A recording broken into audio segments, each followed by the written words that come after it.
This video today is brought to you by Flow Bottle. Flow Bottle, the bottle with a twist. Get your Flow Bottle today at flowbottle.com. Link in description below. Okay, so Austin Gomez goes out and wrestles Nick Lee in Acapulco. Is that how you say it, babe? Acapulco, yeah. Acapulco. Hachapuri. Potato. So my wife's from Mexico, so she's the authority on all this stuff. If Mexican food's good, anything. So Austin Gomez goes out. So for those of you guys that don't know, Austin Gomez is a former wrestler for Wisconsin. He's a grad transfer. He went over to the University of Michigan and is now ranked 5th in the country for the United States in NCAA at 149 pounds. So where this gets interesting is Austin's parents and grandparents, I believe both, maybe it's just his grandparents, are from Mexico. So I don't necessarily know how all of this works, if he has dual citizenship, if he's able to claim some type of residency status due to his grandparents being dual citizens or his parents being dual citizens. I'm not 100% sure how it works for Olympic trials, Olympic qualifiers, being on Olympic teams. But Austin decided to compete for the Mexican team. So Mexico doesn't have high representation for wrestling. It's not a sport that, as far as I know, is even really trained down there. There's a few clubs here and there, but there's nothing on the collegiate level. There's nothing on the youth scene. It's a very small sport, and most of their guys actually live here in the U.S. So this is interesting because Austin is just beat the number one guy in the United States. The weight, I believe, is 65 kilograms. It is not qualified. And Nick Lee is the individual that went to qualify that weight for the United States. So on an Olympic year, normal years, 2023, 21 normally, but any other year aside from a normal Olympic year, you just go. You make the world team for your country and you go. If you have a presence on the world scene, generally Mexico doesn't even have guys that make the team and go. There's a few guys here and there. We actually have a teammate at Extreme Couture that is a Greco guy that made 2 Olympic teams, but generally they don't go.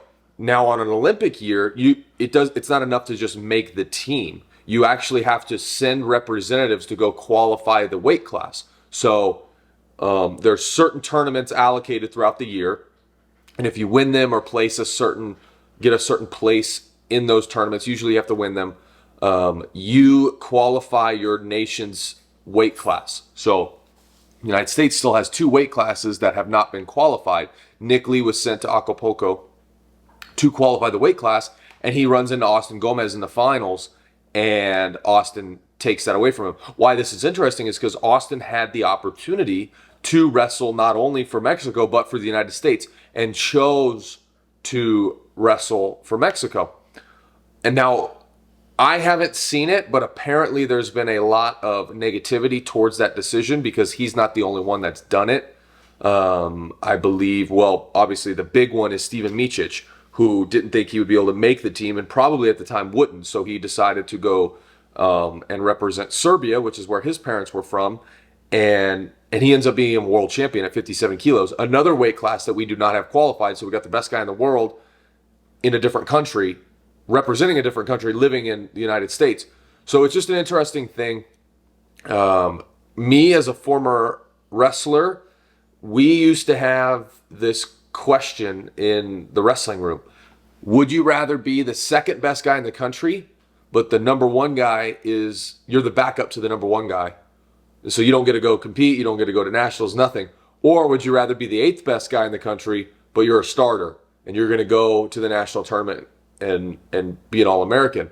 And so it's this philosophical question of, would you rather be better but unknown or less skilled but you get accomplishments? And the consensus generally was we'd rather be the 8th best guy, but we get to go compete. And so America has a ton of depth at these weight classes. America has a ton of depth. So if you have the opportunity to go and basically compete for your nation and you have a better opportunity, the hardest thing for you is going to be qualifying the weight. Sometimes the hardest thing for the United States guys is not qualifying the weight, but it's getting on the team, because guys that qualify the weight don't automatically go to the Olympic, or sorry, guys that qualify the weight don't automatically go to the Olympics. There's been plenty of examples where guys have qualified the weight class, they've been the representative, and then some unknown guy comes and beats them out. I believe this was Jaden Cox, his first Olympic go, when he beat out David Taylor.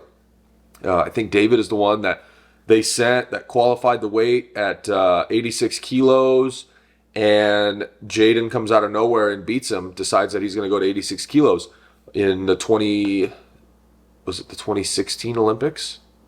I believe it was the 2016 Olympics, yeah.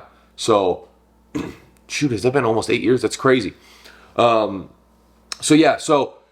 Tight match for most of the match. I believe Nick was up either 12-4 or 10-4, and then he stopped scoring at 12 points. Austin got a hold of him, got 2 double legs within like a span of 30 seconds, and then the last double leg got 2 rolls out of it. So he goes up 10 points, and that's match. Tech falls him. I didn't know a lot about Austin before this, but seeing some of the things he said, person of faith, love it. Mexican, either national or resident, I don't know what his status is, but representing Mexico and proud to do it. Awesome, great. My wife's from Mexico. I have a lot of ties to Mexico. Love the country. So just a lot going for him. And the funny thing is he's an Olympian. Now he's going to go back and compete in nationals, and he might not even win a national title. He's ranked 5th. There's a few guys ahead of him.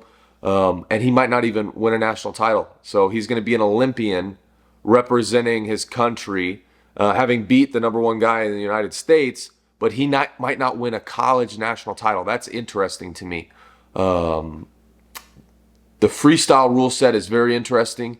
If you guys aren't familiar with it, I will probably do a freestyle rules video. But it's weird. It's weird. It's a different skill set. It's interesting how guys can be good at one and then not quite as good at the other. But, it is what it is. But good on Austin. At the end of the day, he's doing what he thinks is right, and I think it's a good decision. He had a easier time making his team, and he qualified the weight. And he doesn't have to go through the murderer's row that is the United States Olympic qualifier.